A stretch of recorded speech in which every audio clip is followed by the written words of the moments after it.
agang awitin, nagsiawit kayo sa Panginoon, buong sandaigdigan.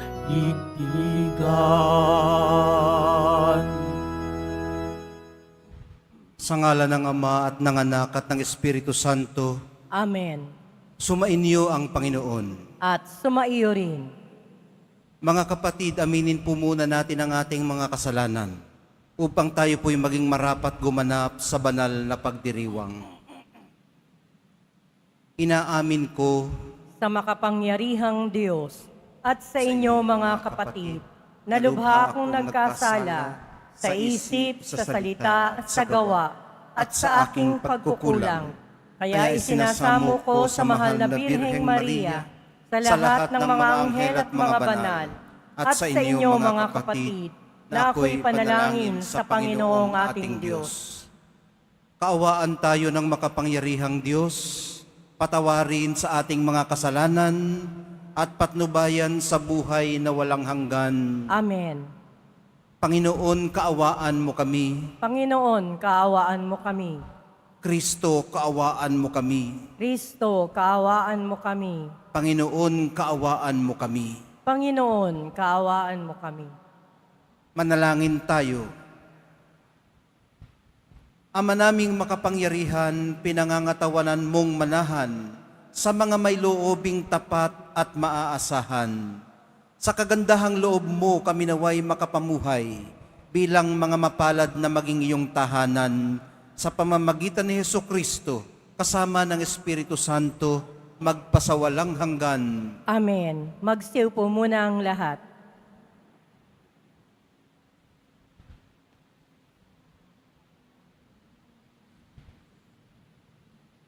Pagbasa mula sa aklat ng Henesis. Nakita ng Panginoon na labis na ang kasamaan ng tao at wala na itong iniisip na mabuti. Kaya't ikinalungkot niya ang pagkalalang sa tao. Sinabi niya, "Lilipulin ko ang lahat ng taong aking nilalang. Lilipurin ko rin ang lahat ng hayop at mga ibon. Bakit ba nilalang ko pa ang mga ito?" Sa mga nilalang niya, si Noe lamang ang naging kalugod-lugod sa kanya. Sinabi ng Panginoon kay Noe, "Pumasa kayong lahat, mag-anak sa taong. Sa lahat ng tao, ikaw lamang ang karapat-dapat sa akin. Magdala ka ng 7 pares sa bawat hayop na malinis at 1 pares naman sa di malinis. 7 pares din sa bawat uri ng ibon ang iyong dadalhin. Gawin mo ito upang ang bawat uri ng ibon at hayop ay maligtas. Sa gayoy daraming muli ang mga ito. Pagkaraan ng 1 linggo, pauulanin ko ng 40 araw at 40 gabi upang lipulin ang lahat ng aking nilikha sa daigdig." At ginawa nga ni Noe ang bawat niutos ng Panginoon. Pagkaraan ng 1 linggo, bumahanga sa daigdig.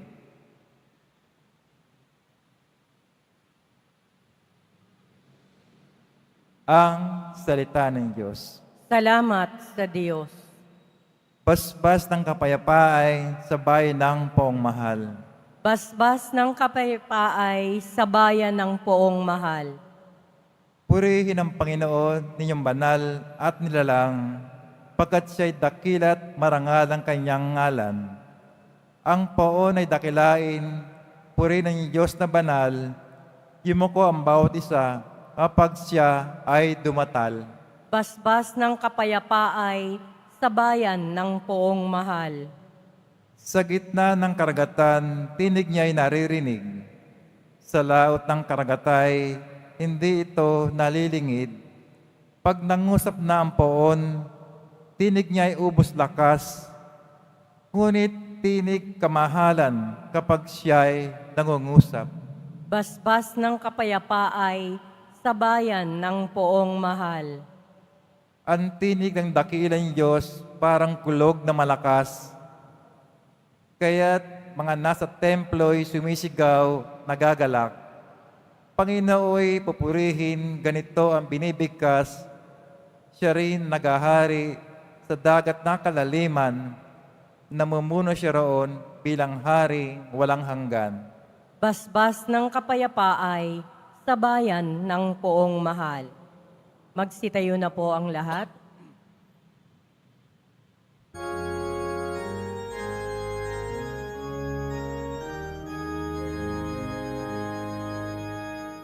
Hallelujah,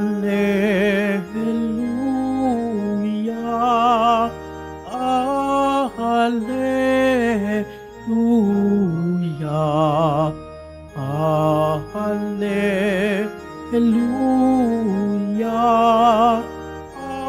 Hallelujah.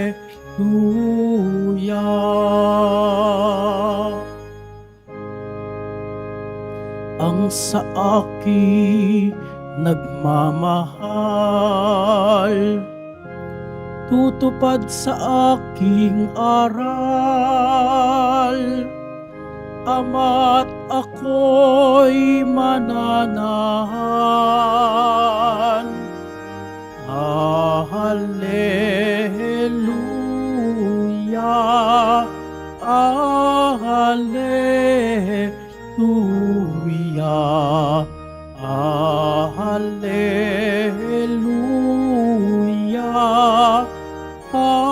Hallelujah.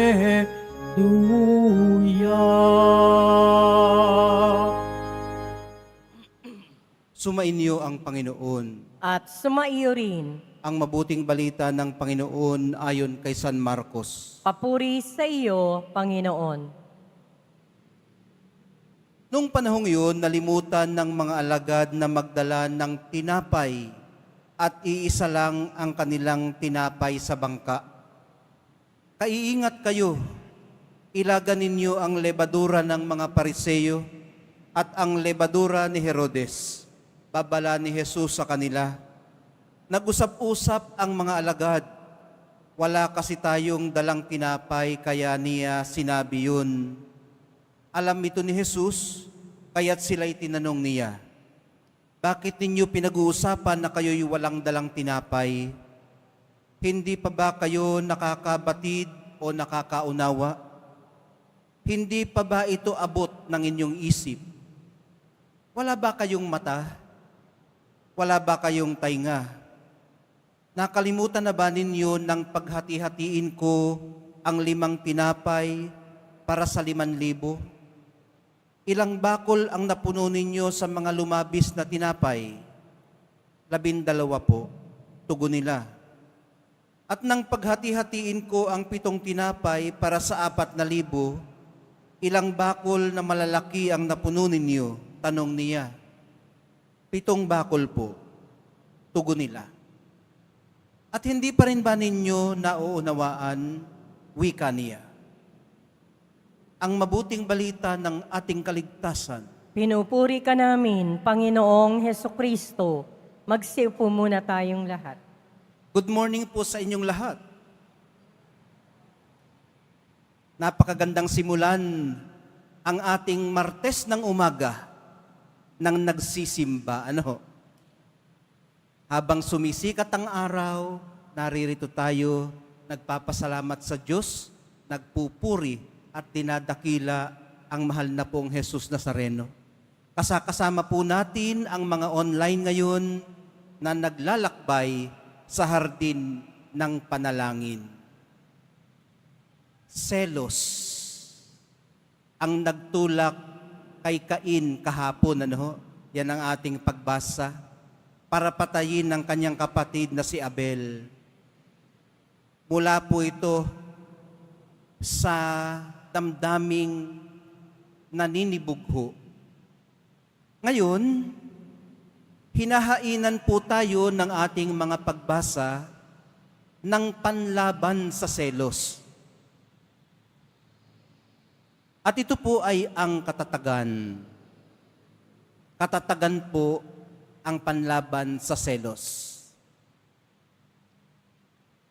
Nasa daong po na ipinagawa ng Panginoon kay Noe ang kanyang katatagan. Dito, ligtas siya at yung kanyang mga isinama. Sa loob ng daong, mapagtatagumpayan nila anumang delubyo ng buhay. Sa ganang atin, mga kapatid, ang katatagan po ay ang kapasidad nating manatiling kalmante. Kalma lang, kumbaga. Samantalang ang iba ay mabaliw-baliw na at halos lahat ng nangyayaring kapalpakan ay sa atin isinisisi. Kung kaya mong manatiling matino sa gitna ng lahat ng ito, nangangahulugan pong nakagawa ka na ng sarili mong daong gaya ni Noe. Lulunurin ka naman talaga ng mundo. Napakaraming pwedeng pagkaabalahan. Napakaraming pwedeng unahin. Kaya napakahalaga po ng panalangin. Napakahalagang nilalaanan ninyo ng sapat na oras ang pananalangin katulad ngayon. Iniaangkla po tayo nito sa ating daong. At iniaangkla po ng panalangin ang ating daong. Ano ho? Di ho ba ang daong ay sasakyang pantubig? Ano ho? At para manatili itong stable, kailangan ito na nakaangkla. So, nasa panalangin po ang ating katatagan. Huwag na tayong maghanap ng iba pang paghuhugutan ng katatagan. Itinuturo na po sa atin ng mahal na pong Jesus Nazareno ang pwede nating pagkatiwalaan ng ating katatagan. Kailangan po nating makatagpo ng maaari nating tahanan at ng maaari nating gawing tahanan. Ano ho?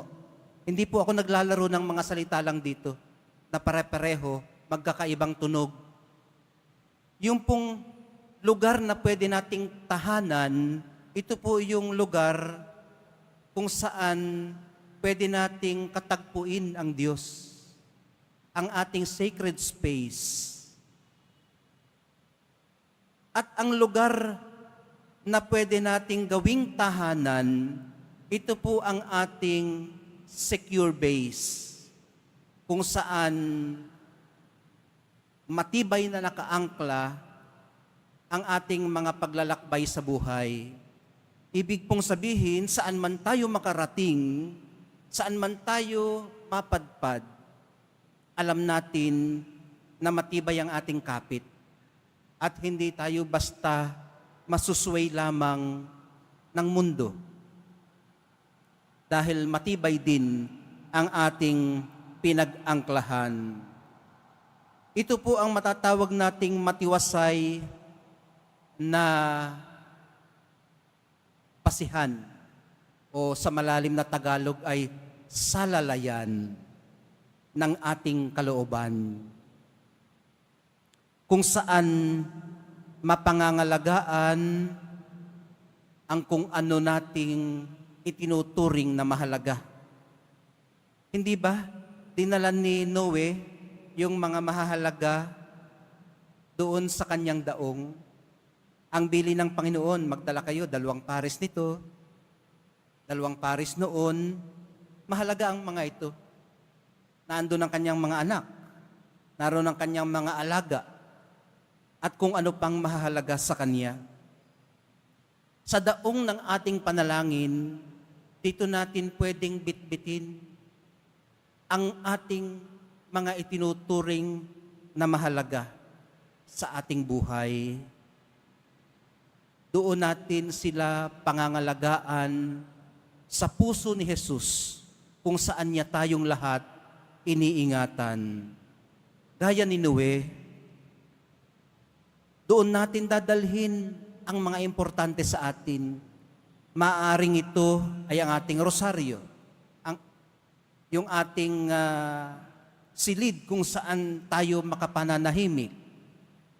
Ano mang itinuturing nating lugar na sagrado, doon natin dalhing lahat ng mga concerns natin sa buhay, yung ating mga hinaing, yung ating mga sigaw, at yung mga mithi ng ating puso't damdamin.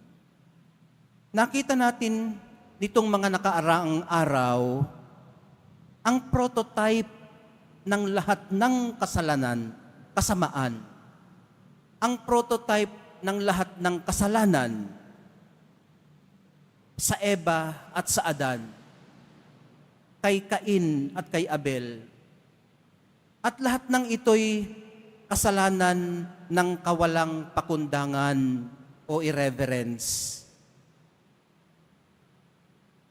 Ng pagtangging tanggapin ang mga biyayang kaloob sa atin. Alam nyo, ito yung isa sa pinakamasakit nating pwedeng gawin sa Diyos at sa Espiritu Santo. Yung ipinagkakaloob niya sa atin ang mga biyaya na kailangan natin sa araw-araw, pero dahil sa ating pagmamalaki at inaakala natin kaya naman natin, tinatanggihan natin ang kanyang mga grasya. At ito po ang tinatawag na sin of irreverence. Kasalanan ng kawalang pakundangan sa Diyos na patuloy na nagkakaloob, nagbibigay, naghahandog sa atin ng pinaka-basic nating mga kailangan. At ito po yung sa tingin ko'y dapat nating i-develop bilang mga lumalagong Kristiyano sa ating buhay espiritual. Ang kakayahang tumanggap. Kasi maaaring hindi ito well-developed sa atin, lalo na yung mga well-to-do, lalo na yung mga nasanay na sila ang nagbibigay. Napakahirap tumanggap. Napakahirap ibuka ang mga kamay para tanggapin ang tulong ng kapwa. Dahil nga nasanay na siya ang nagbibigay. It takes a lot of humility para tumanggap. Kababaang loob na aminin na ako pala ay nangangailangan din ng tulong ng aking kapwa kahit pa siya ay mas mukhang nangangailangan kaysa akin. At ang pagtanggap na ito, mga kapatid, ay pagtanggap ng may pakundangan sa nagbibigay. Si Jesus Nazareno naman po ang prototype natin kung paano mapagtatagumpayan ang buhay na kalat at wala sa ayos. Ulitin ko lang po yun, dahil ako'y pabulol-bulol kung minsan. Si Jesus Nazareno po ang prototype natin kung paano mapagtatagumpayan ang buhay na kalat at wala sa ayos. Paano po natin nasabi yun? Sa paano pong paraan? Unang-una, hindi po niya agad tayo hinuhugot sa mga kaguluhang ito ng buhay. Bagamat kaya naman sana niyang gawin ito. Sa halip, minamarapat po niyang makipamuhay kasama natin sa gitna ng sinasabing lebadura ng mga Pariseyo at lebadura ni Herodes. Ano po ba yun? Alam naman natin kung anong lebadura, Ang lebadura, ito po yung yeast na ginagamit na ingredient sa paggawa ng tinapay. Ito po ang nagpapaalsa ng tinapay.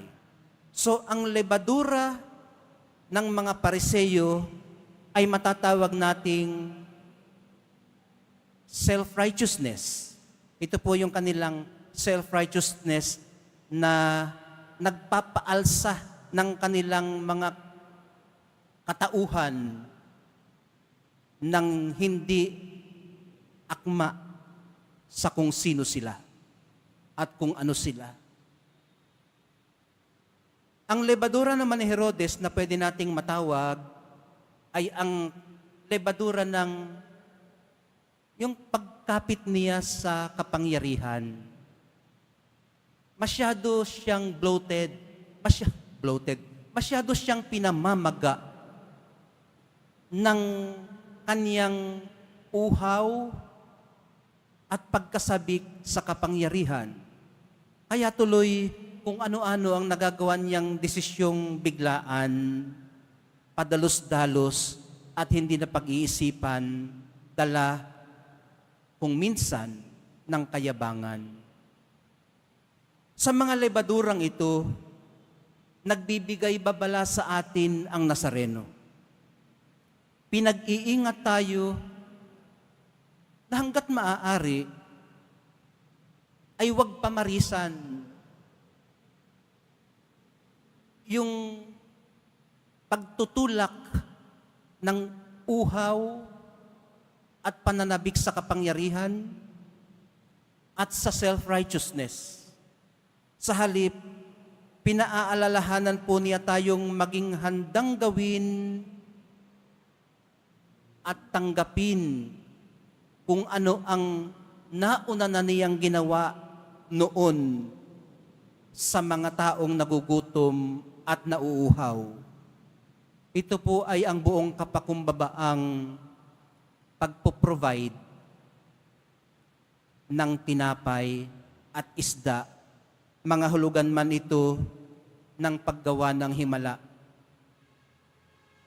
At sa ganang mga tumanggap, itinuturo din niya ang bukas palad na pagtanggap ng may kapakumbabaan at pagpapakundangan sa nagpo-provide.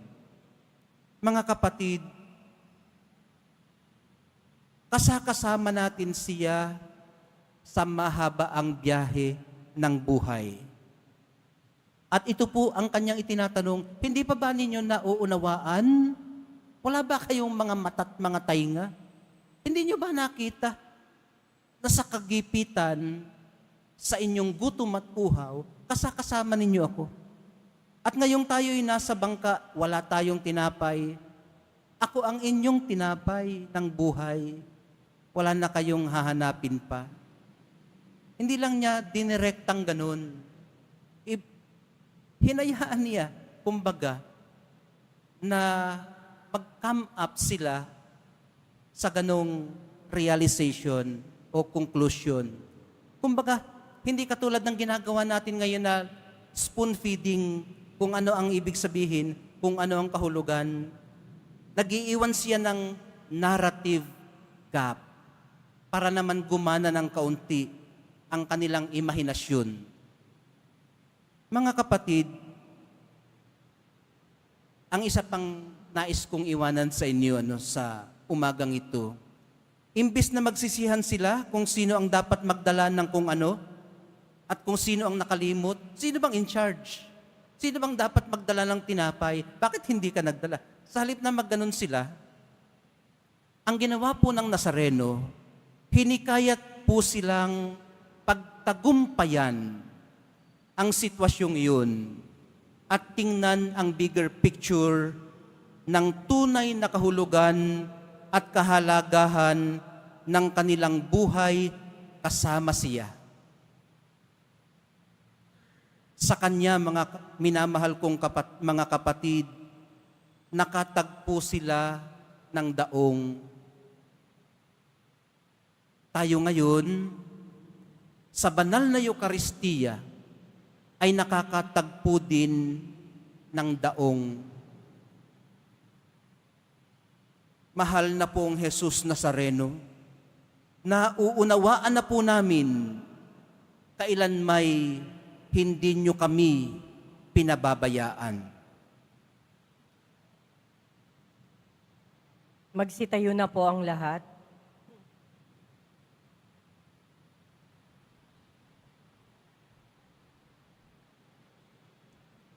Minamahal kong mga kapatid, natitipon tayo bilang sambayanan ng Diyos. Dalhin po natin ang ating mga pangangailangan sa Ama. Panatag ang ating kalooban na tayo'y Kaniyang pinagbibigyan. Sa bawat pagdadala ang atin pong dalangin, maibiging Ama, akayin mo kami sa iyong pamamaraan.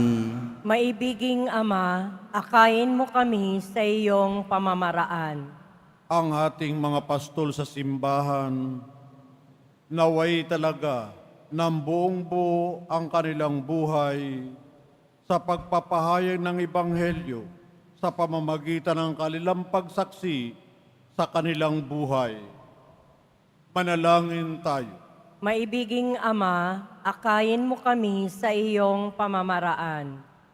Ang mga magulang at guro, naway maging mga buhay na huwaran ng pananampalataya sa mga taong nasa kanilang pag-aaruga. Manalangin tayo.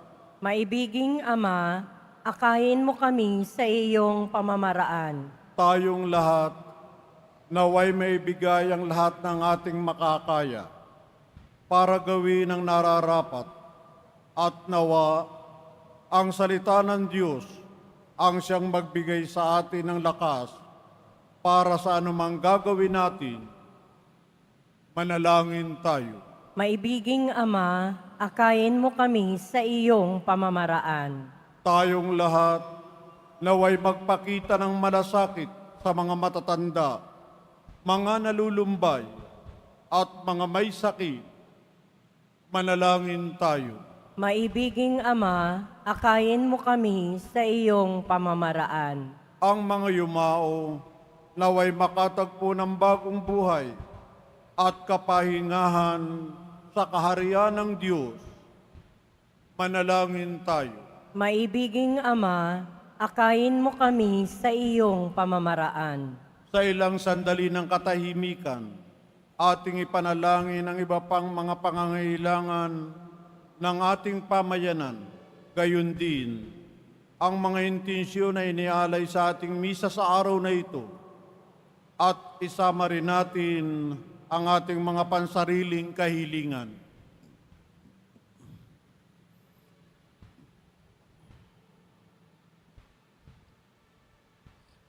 Manalangin tayo.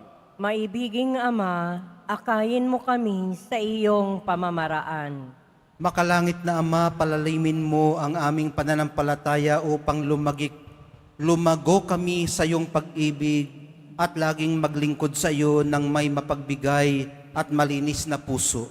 Hinihiling namin ito sa pamamagitan ni Kristong aming Panginoon. Amen. Magsiupo muna ang lahat.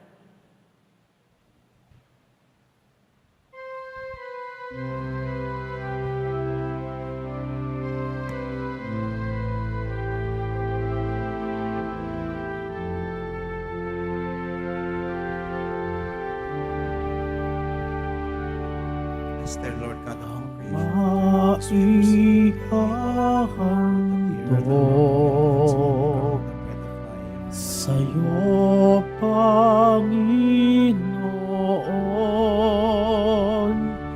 ay tinapay at alak mula sa aming kamay. Sa iyong kabutihan, aming iaalay ang tinapay at alak sa gisag ng aming buhay.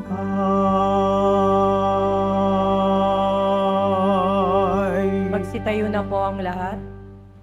Halina't manalangin mga kapatid upang itong ating paghahain ay kalugdan ng Diyos Amang makapangyarihan. Tanggapin nawa ng Panginoon itong paghahain sa iyong mga kamay, sa kapurihan niya at karangalan, sa ating kapakinabangan at sa buong sambayanan niyang banal. Ama naming lumikha, kami naway dalisayin at panibaguhin ng aming gaganaping paghahain. Kami naway itaguyod ng gagawin naming ito sa pagnanais naming sundin ang loob mo sa pamamagitan ni Hesukristo, kasama ng Espiritu Santo, magpasawalang hanggan. Amen. Sumainyo ang Panginoon. At sumaiyo rin, Itaas sa Diyos ang inyong puso at diwa. itinaas na namin sa Panginoon. Pasalamatan natin ang Panginoong ating Diyos. Marapat na siya ay pasalamatan. Ama naming makapangyarihan, tunay ngang marapat na ikaw ay aming pasalamatan sa pamamagitan ni Kristong aming Panginoon. Sa iyong paglingap at kagandahang loob, ang tao'y nilikha mo't pinapangasiwa sa sansinukob. Sa hangad mong siya'y wastong lubos, siya'y pinagdusa mo sa kanyang pagtalikod. Sa iyong paggiliw iyong ipinahintulot na makabalik siya sa pamamagitan ni Kristo Jesus. Kaya kaisa ng mga anghel na nagsisiawit ng papuri sa iyo, nang walang humpay sa kalangitan, kami nagbubunyi sa iyong kadakilaan. Santo, Santo, Santo, Panginoong Diyos ng mga hukbo, napupuno ang langit at lupa ng kadakilaan mo. O sana sa kaitaasan, pinagpala ang naparirito sa ngalan ng Panginoon. O sana sa kaitaasan. Magsilod po ang lahat. Ama naming banal, ikaw ang bukal ng lahat ng kabanalan, kaya't sa pamamagitan ng iyong Espiritu, gawin mong banal ang mga kaloob na ito, upang para sa amin maging katawan at dugo ng aming Panginoong Hesukristo. Bago niya pinagtiis ang kusang loob na maging handog, hinawakan niya ang tinapay, pinasalamatan kaniya, pinaghati-hati niya iyon, iniabot sa kanyang mga alagad at sinabi, tanggapin ninyong lahat ito at kanin, ito ang aking katawan na ihahandog para sa inyo.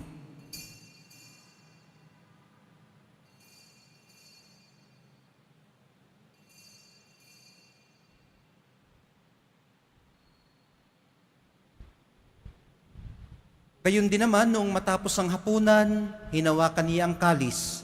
Muli kanyang pinasalamatan. Iniabot niya ang kalis sa kanyang mga alagad at sinabi, tanggapin ninyong lahat ito at inumin. Ito ang kalis ng aking dugo, ng bago at walang hanggang tipan. Ang aking dugo na ibubuhos para sa inyo at para sa lahat. Sa ikapagpapatawad ng mga kasalanan, gawin ninyo ito sa pag-alaala sa akin.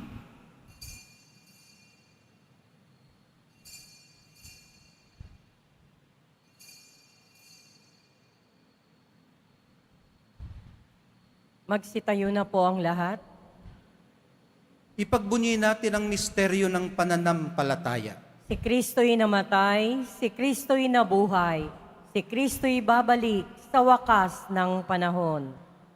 Ama, ginagawa namin ngayon ang pag-alala sa pagkamatay at muling pagkabuhay ng iyong anak. Kaya tiniaalay namin sa iyong kinapay na nagbibigay buhay at ang kalis na nagkakaloob ng kaligtasan. Kami nagpapasalamat dahil kami yung minarapat na tumayo sa harap mo para maglingkod sa iyo. Isinasamo namin kaming magsasalo-salo sa katawan at dugo ni Kristo ay mabuklod sa pagkakaisa sa pamamagitan ng Espiritu Santo. Amalingapin mo ang iyong simbahang laganap sa buong daigdig. Puspusin mo kami sa pag-ibig, kaisa ni Francisco na aming Santo Papa at ni Jose naming Arsobispot ng Tanang Kaparian. Alalahanin mo rin ang mga kapatid naming nahimlay nang may pag-asang sila'y muling mabubuhay, gayon din ang lahat ng mga pumanaw. Kaawaan mo sila at patuloyin sa iyong kaliwanagan. Kaawaan mo at pagindapatin kaming lahat na makasalo sa iyong buhay na walang wakas. Kaisa ng mahal na Birheng Maria na ina ng Diyos, ng kabiyak ng puso niyang si San Jose, kaisa ng mga apostol ni San Juan Bautista at ng lahat ng mga banal na namuhay dito sa daigdig ng kalugod-lugod sa iyo. Maipagdiwang nawa namin ang pagpupuri sa ikararangal mo sa pamamagitan ng iyong anak na aming Panginoong Hesu Kristo. Sa pamamagitan ni Kristo kasama niya at sa Kanya, ang lahat ng parangal at papuri ay sa iyo, Diyos Amang makapangyarihan, kasama ng Espiritu Santo, magpasawalang hanggan. Amen. Sa tagubili ng mga nakagagaling na utos at sa turo ni Jesus, na Panginoon natin at Diyos, ipahayag po natin ang lakas loob. Ama namin, Sumasalangit ka, sambahin ang ngalan mo, mapasa amin ang kaharian mo, sundin ang loob mo dito sa lupa para nang sa langit. Bigyan mo kami ngayon ng aming kakanin sa araw-araw at patawarin mo kami sa aming mga sala para ng pagpapatawad namin sa nagkakasala sa amin. At huwag mo kaming ipahintulot sa tukso at iadya mo kami sa lahat ng masama. hinihiling po namin kami iadya sa lahat ng masama, pagkalooban ng kapayapaan araw-araw, iligtas sa kasalanan at ilayo sa lahat ng kapahamakan, samantalang aming pinananabikan ang dakilang araw ng pagpapahayag ng tagapagligtas naming si Hesu Kristo. Sapagkat iyo ang kaharian at ang kapangyarihan at ang kapurihan magpakailanman. Amen. Panginoong Hesu Kristo, sinabi mo sa iyong mga apostol, kapayapaan ang iniiwan ko sa inyo. Ang aking kapayapaan ang ibinibigay ko sa inyo. Tunghayan mo ang aming pananampalataya at huwag ang aming pagkakasala.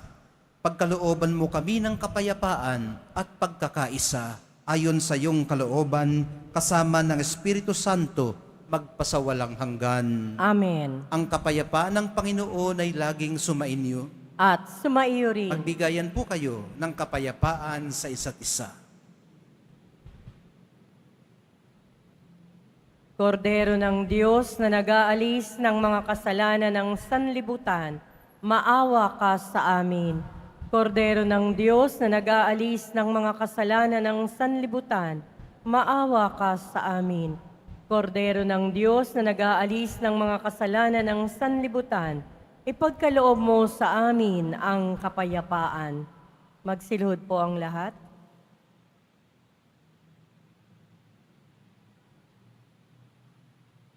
Ito ang kordero ng Diyos na nag-aalis ng kasalanan ng sanlibutan. Mapapalad ang mga inaanyayahan sa kanyang piging. Panginoon, hindi ako karapat-dapat na magpatuloy sa iyo. Ngunit sa isang salita mo lamang ay gagaling na The ako. body and blood of Christ bring us to everlasting life.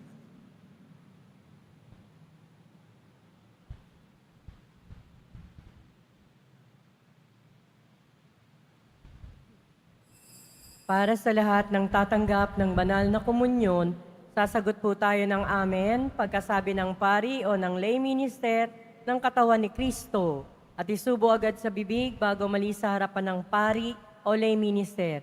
Sumunod po tayo.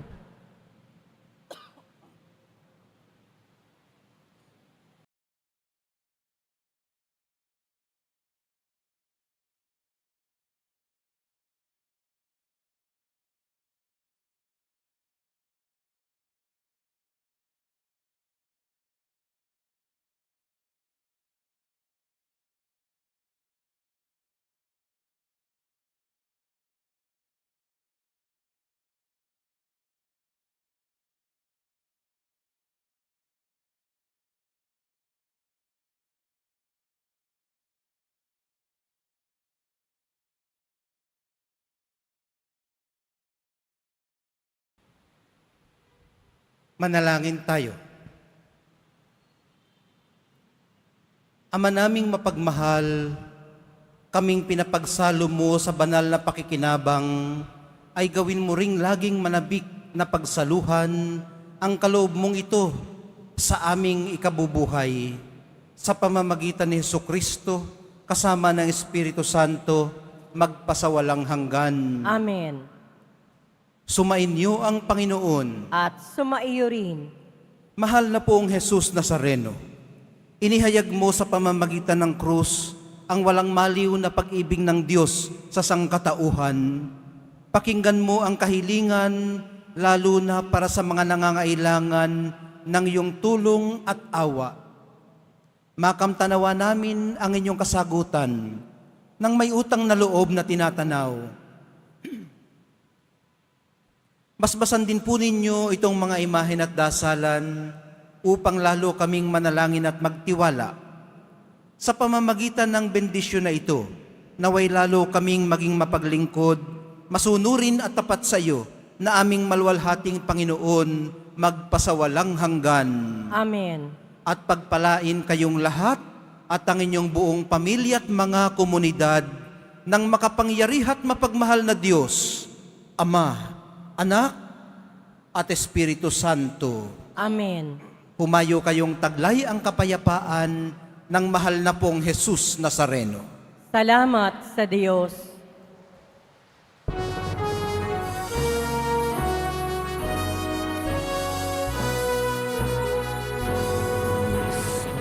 Padre Jesus Nazareno, sinasamba ka namin. Pinipinto ka namin, aral mong aming buhay at pag-asang sa Padre Jesus Nazareno. Iligtas mo kami sa kasalanan. Ang Kristo pinamatayan ay sagisag ng aming kaligtasan.